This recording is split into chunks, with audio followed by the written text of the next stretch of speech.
guys, I'm back again with another video. It's been such a long time that I haven't been on YouTube. It's been because of quarantine and the coronavirus and all this other stuff that's going on in the world. But I kind of wanted to do a video. I was listening to a song that reminded me of my past life. And I kind of want to reach out to everybody that's been in an abusive relationship and that's been through a lot and still holding on, but still physically and mentally messed up.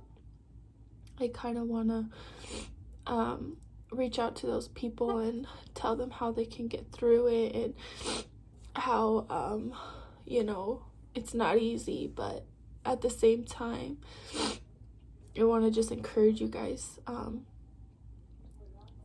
And like, I want to tell you guys, like, there's happiness elsewhere. And once you find that happiness, then, you know, you'll try to move on with your life and try to do things for yourself and try to forget the past. But I know it's hard. So I kind of want to like tell my story and what happened to me. I haven't told anybody. I've told my parents, you know, stuff that he's done to me, my past. I'll just say his name starts with a G. I'll just say G, what he did to me. I will start off by saying when I met him, I was 14. I just turned 15. He was 18. I will start by the whole story of how we met and everything like that and go from there. So how we met is because he lived up the street from where my parents lived. I've never saw him before. I saw him like 2 times and that's it. One time I was getting off the bus and I ended up seeing him, and he was like, he pulled up and he was like, hey, can I get your number? You're so pretty. And oh, excuse me guys, I'm so gullible that I was like, yeah, you can have my number, you know. I never ended up thinking it was gonna be something serious. So then at the time I was a virgin, so we ended up switching numbers and we started talking. So then my best friend, her name starts with the E, she lived up the street from his best friend. So one night, but mind you, my parents never knew about him, so we were talking to each other for like maybe like 2 weeks, and then we finally saw each other. So at that time when I saw him, it was like at like at like 10 in the night. I walked to his house, and my best friend came with me because she liked his homeboy. So at that time we were all chilling, hanging out, this and that, talking and all that stuff. We ended up kissing and stuff. Nothing happened that night, but a few like weeks later I ended up seeing him again, and this is when my parents still didn't know. So at this time it was really snowing outside. You know what, actually no, during that time I was ditching school. I was going to Kmart, I was going to Safeway, I was going to Walgreens, I was going like different places, but that's what I told everybody that I was going was there, but in reality I was seeing him. I was going to his house and seeing him. So it was 2 weeks where it was a snowy day.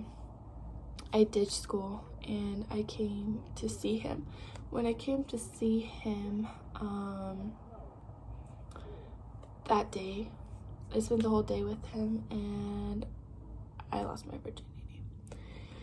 When I lost my virginity, I didn't think anything of it. I was like in love more. Like I felt so much more love for him. Like I didn't care about anybody else. Like all I wanted was him and all his attention, you know. So at that point, when I did that, I kept ditching school and kept ditching school. And there was a point where I ditched so much school that the cops showed up. I was walking with my sister and I told her, I was like, dude, the cops are here. And they were like, yeah, I don't know why, you know. She never knew why. And I saw my parents. I was like, oh shit. I was gonna run. I didn't. At that moment, I ended up getting arrested. I ended up going to juvie. And when I was gonna go to juvie, I saw him cross by. And I felt like at that moment he didn't care I was going to jail, or maybe he was too old and he didn't want to go to jail. So at that point, I was driving in the cop car crying and was like, why am I going to jail? Why is this happening to me? Everybody's looking at me while I'm crying. I felt stupid, but the cop was like, you're gonna be fine, everything's gonna be okay. So at that moment, the cops were like searching me and everything. I sat there waiting for my parents to come pick me up. My parents came and picked me up at 2 in the morning, and the counselor was like, do you have a boyfriend and this and that? I'm not gonna tell anybody. And I believed her. I was like, you're really not gonna tell anybody? So I told her I had a boyfriend. She ended up telling my parents. My dad made me tell him where my boyfriend lived and tell me to break up with him, but that never happened. I ended up getting grounded for such a long time, and then when I got grounded, I ended up moving to Thornton, which is 30 minutes away from where I live now. When I ended up moving, it kind of ruined a lot. I couldn't see him. Me and my parents were always fighting. I wasn't happy. So one day I told my mom, I said, Mom, can you take me to the store to get some shampoo? I need some. At that point, it was my grandma, my mom, and me at Walmart. I kind of left them, and I left Walmart, and I went to Golden Corral to meet up with him. At that time, I left, I ran away, and I never came back.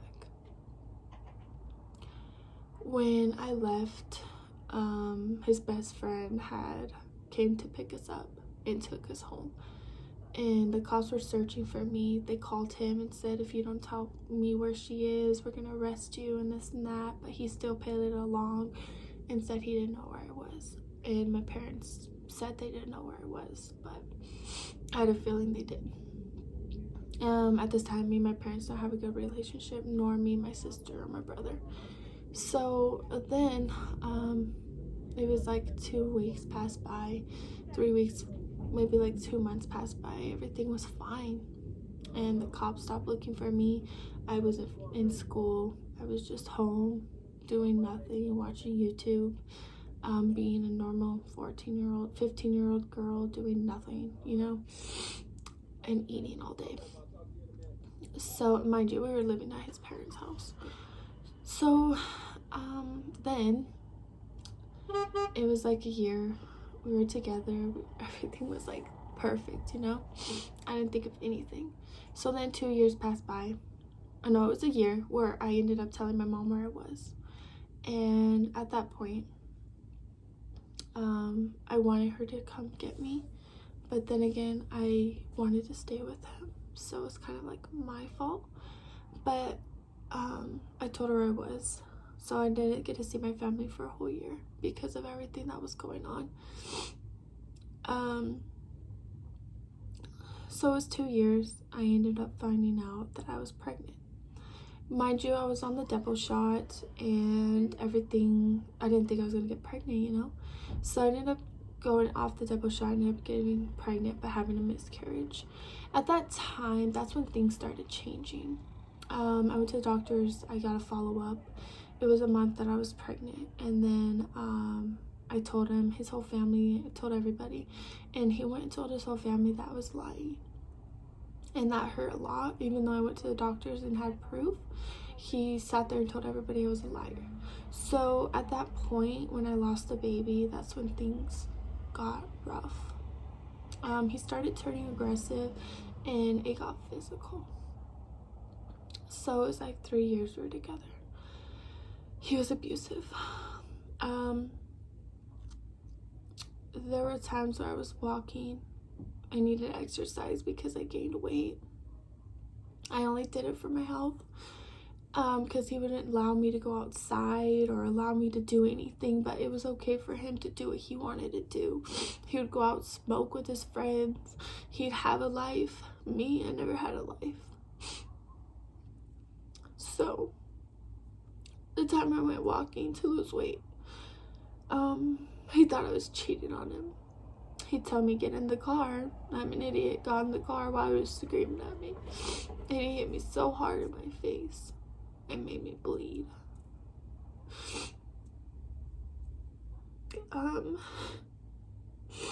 He said he was sorry, and I forgave him.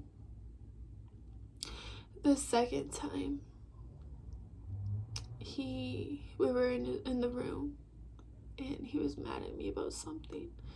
I ended up putting a pillow over my head to suffocate me, because that was like my biggest fear, was getting suffocated by somebody.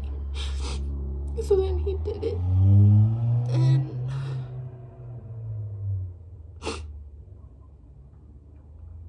I'm sorry, guys. He did that. I forgave him. Another time, we were in the car, and I was like, hey, let's go to this pet place. Let's go see if we could take our dog, to this place. We ended up getting into a fight. He had his gold rings on, and he punched me in my head. And I jumped out of the car like an idiot because I thought it was self-defense, just to jump out, no matter what the situation would have been. Ended up hitting my head. I didn't hurt it, thankfully, but that hurt. And then there was another time he was chasing me, and I was on the bike. I was crying so hard that I lost control of the bike and I flipped on the car.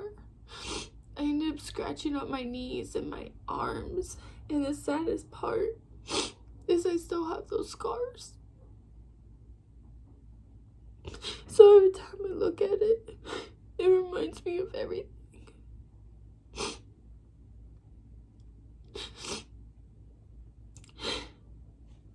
Every little thing that I had of him, I had to throw away and pretend like it didn't exist. Pretend like, close the chapter in my book and forget about him. It hurts so much. So there was another time where we were fighting. He grabbed my shirt. The neighbor called the cops. My whole shirt fell off, and the cops showed up. They called my mom to come get me. When my mom came, at that time, me and my sister weren't getting along. Our connection of our friendship just was out the door.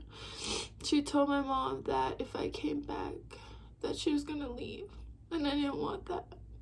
I didn't want to ruin their lives, So I ended up staying with someone that did that to me. That did all those things. I can name several things that he did to me. Even the time we were in Mexico, he said he would hit me because it's not against the law. I said, go ahead and hit me, and let's see what happens. And he said I wasn't worth it. And then he said he was going to leave me here in Mexico. And I said, okay, go ahead and leave me in Mexico. I'll find my way out. He would make threats to me, physically, verbally. At that point, we were together for 3 years. He abused me for a whole year. And to this day, even though it's been 3 years apart, I still have those flashbacks of everything he did to me, and it messed me up. And so I came out to tell this story because it sucks. You feel like you need help, but in reality, it's really bad depression, anxiety, and it hurts. It just ruins you. It ruins you. So then we were together for 4 years. He stopped hitting me. We ended up being together for 5. Everything was fine, We would fight, but he wouldn't lay his hands on me. He would always go smoking with his friends. He really didn't have compassion or love for me. I found out he ended up talking to other girls behind my back while I'm sitting there at home doing nothing, being loyal. He said he wasn't. He'd go out to the clubs and leave me behind, saying I was too young. He would go drinking, doing everything while I'm sitting there waiting for him to come home to me. I let him control me. I let the jealousy of him get the best of me. I let him leave me at home like I'm in prison. I let him do everything he could to me because I was so in love with him. So then on my birthday, he gave me a ring.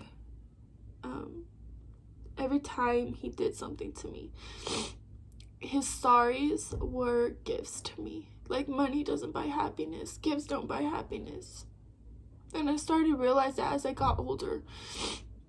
When I hit 19, we ended up going to Mexico. Our plan was to get married. We had the dress, he had a suit, everything. It didn't go like that. He didn't want my family to be a part of it, and I did. I didn't end up getting married in Mexico because he's Catholic, and I couldn't switch over to being Catholic. It would have took a whole 6 weeks for me to be Catholic to even get married. So we ended up just having a huge party in Mexico. Everything was great. The next day we went to like this place with a pyramid, and that's when he started getting aggressive. We went into the pyramid, he got suffocated and started cussing me out. Started telling me, stupid bitch, I want to get the F out of here. Just like so much hurtful shit. So at that moment I realized, like, what am I still doing with him? Like, why am I still holding on to someone who doesn't appreciate me or love me for who I am? He just destroyed the person I used to be that I can't be anymore. So I ended up coming back from Mexico, and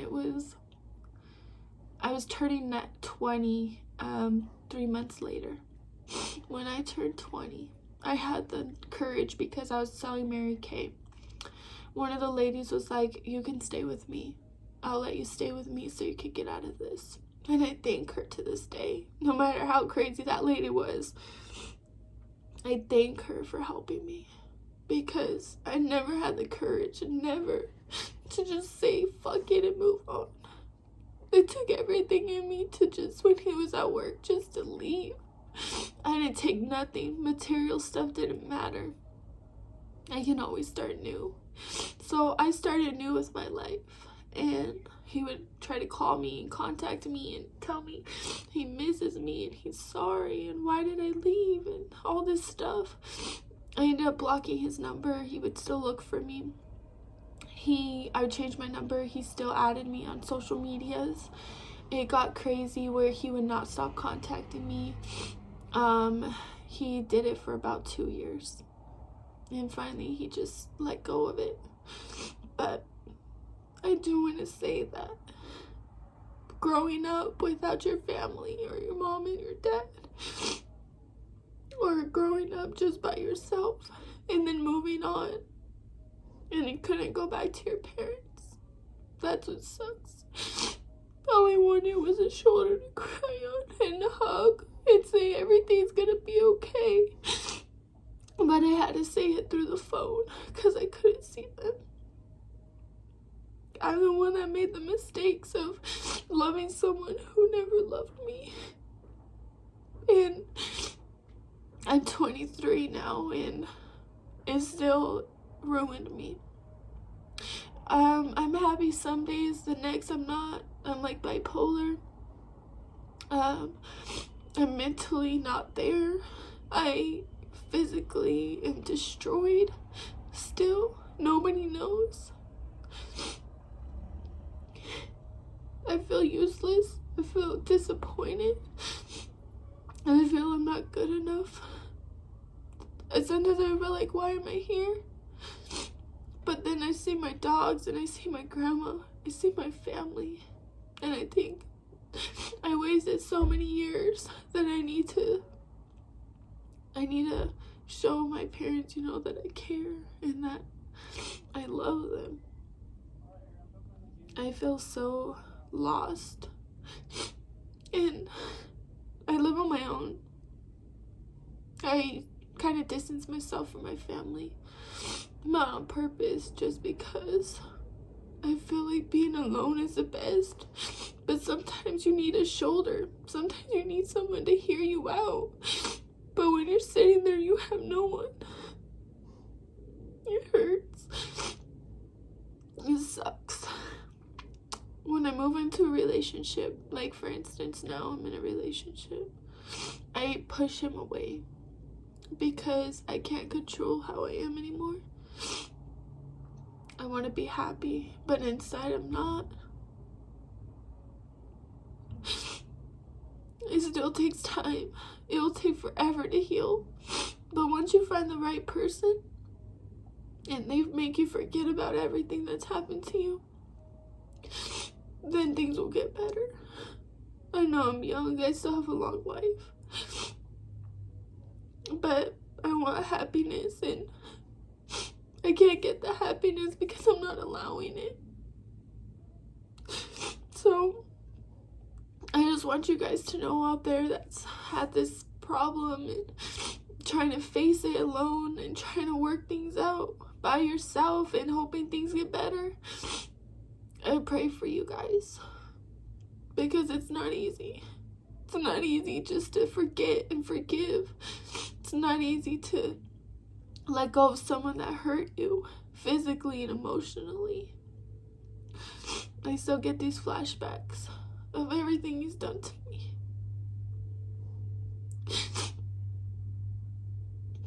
And he always told me I'll never find someone that loves me like him.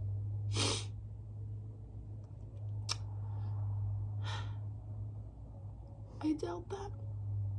I'm a strong, independent woman, and trying to move on and find someone that gives you happiness. Try to keep them in your life. Don't push them away because of your habits or your bad habits.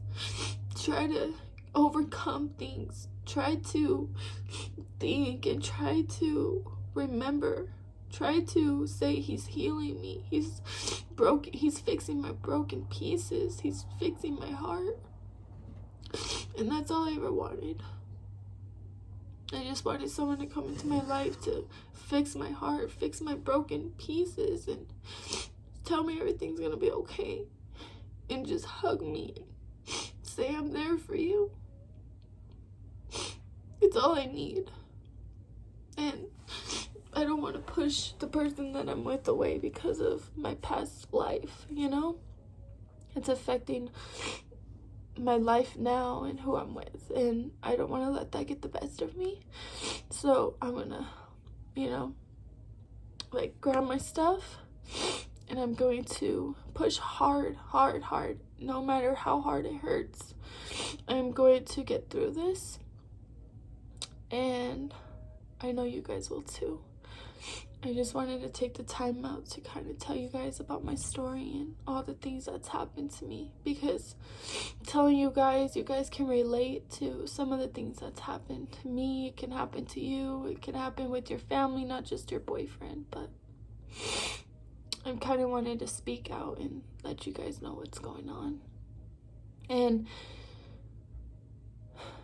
it's every day something that I look forward to is smiling. I want to just be able to wake up in the morning, go outside, and have a big smile on my face and say, I finally got through this, and I did it alone. I did it by myself. And I will have the courage to do it. And I want you guys to have the courage too. So I just want to say thank you guys for listening to my story. Please like and subscribe, and stay tuned for another video. Bye guys.